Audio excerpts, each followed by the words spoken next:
రాముడు రాజుగా ఉంటే వేరు, కానీ అరణ్యవాసంలో నారదుస్తులు ధరించి ఒక సామాన్యుడిగా భార్యను వెతుకుతున్న సీతాపతికి ఎంతోమంది సహాయ సహకారాలు అందించారు. అంటే వాళ్ళు రాముడి ధర్మనిరతిని కనులతో దర్శించారు కాబట్టి రామనామ శక్తిని అనుభవైక్యవేద్యం చేసుకున్నారు. ఇది చాలా క్లిష్టతరమైన పదాలు ఉన్నాయండి ఇక్కడ, అయినా సరే నేను వాడాను కాబట్టి అనుభవైకవేద్యం చేసుకున్నారంట. ఎందుకంటే రామనామం యొక్క విశిష్టతని వారు తెలుసుకున్నారు. నిజంగా చెప్తున్నానండి, రామనామాన్ని నిత్యం స్మరించండి. రామనామ స్మరణైన, హరినామ స్మరణైన, నమశివాయ స్మరణైన, అమ్మవారిది శ్రీమాత్రేయ స్మరణైన, శ్రీదుర్గా అయినా సరే ఏదైనా నామాన్ని తీసుకుని మనం స్మరించటం అలవాటు చేసుకుంటే ఆ స్మరణతో మనం చాలా వరకు మన యొక్క ఇబ్బందుల్ని మనం కోల్పోతాం. కంపల్సరిగా మనకి రావలసిన కార్యక్రమాలన్నీ, జరగవలసిన కార్యక్రమాలన్నీ కూడా అవే జరుగుతూ ఉంటాయి. కాబట్టి ప్రతి ఒక్కరూ కూడా మీరు ఏదైనా ఒక దైవనామ స్మరణ, మీరు మతంతో పని లేదు, కులంతో పని లేదు, ఏదైనా మీరు నమ్మిన మతం, మీరు నమ్మిన దైవంతో చక్కగా ఆ నామస్మరణ చేసుకోండి. మీరు ప్రత్యేక పూజలు చేయనక్కర్లేదు. రోజు కుదిరిన రోజల్లా చక్కగా స్నానం చేసి గుడికి వెళ్ళి వీలైనంతసేపు గుడిలో గడిపి వచ్చి ఇంట్లో కూడా మీరు ఏ పని చేసుకుంటున్నా సరే కుదిరినప్పుడల్లా దైవనామస్మరణ చెయ్యండి. అది ఏ నామస్మరణ అయినా సరే దైవనామస్మరణ చేస్తే మనం అనుకున్న కార్యాలన్నీ సాధించగలం.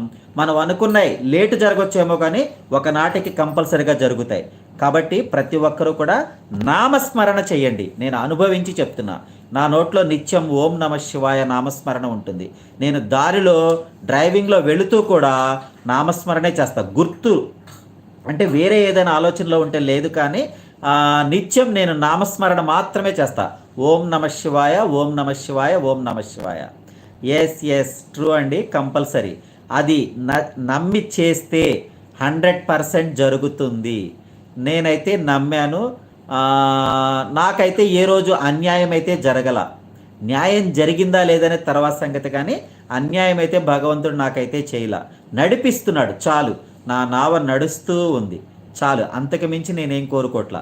భగవంతుడిని కోరుకునేది ఏంటంటే ఇక్కడ రామనామ స్మరణ శక్తి గురించి, అరణ్యవాసంలో రాముడు ఎన్ని కష్టాలు, సీతను వెతుక్కుంటూ ఎన్ని కష్టాలు పడుతున్నా ఆయనకి సహాయక సహకారాలు అందించారంటే వారంతా కూడా రామనామం యొక్క విశిష్టత శక్తిని అనుభవైక్యవేద్యం చేసుకున్నారు కాబట్టే అది చేశారు. వాళ్ళు రాముడికి సహాయం చేశారు అంటున్నారు. రామనామం యొక్క గొప్పతనాన్ని తెలుసుకున్నారు కాబట్టే, గత జన్మ యొక్క సారాంశం తెలుసు కాబట్టే రాముడికి వాళ్ళ శక్తినంతా దారపోసి సహాయ సహకారాలు అందించాడు. ధర్మబద్ధ జీవితం శక్తిమంతం, మానవ జన్మ సార్థకతను రుజువర్తన ఆలంబనం. నిజాయితీగా జీవించే వాళ్ళను నిప్పుతో పోలుస్తుందంట. ధర్మబద్ధ జీవితం నిజాయితీగా జీవించే వాళ్ళని నిప్పుతో పోలుస్తుందంట. చూసారా, నిజాయితీగా ధర్మబద్ధంగా నడిచే వాళ్ళందరినీ నిజాయితీగా పోలుస్తుందంట. ఇది మాటల్లో సత్యం, చేతల్లో పారదర్శకత, నడతలో నీతి ప్రతిఫలించే వ్యక్తిని మానవోత్తముడిగా గుర్తిస్తుందంట. అతడు బాహ్య ప్రవర్తనతో, అంతర్గత శక్తితో పదుగురిని ఆకర్షిస్తాడంట. అతడు చెప్పేది వేదం, నడిచే దారి అనుసరణీయం. ఆ జన్మ జగత్ కళ్యాణానికి కారకం. కలియుగంలో నామస్మరణ ఏ ముక్తి కలిగి ఉంది? విముక్తి. నామస్మరణ ఏ ముక్తి కలిగి ఉంది? కలియుగంలో నామస్మరణ ఒక్కటే మార్గం. పాపం చేయకూడదు, పుణ్యం చేయాలి.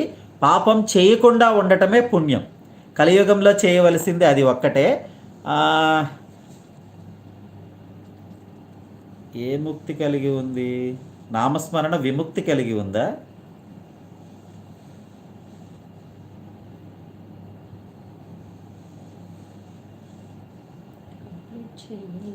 అయిపోయింది, కంప్లీట్ అయిపోయింది.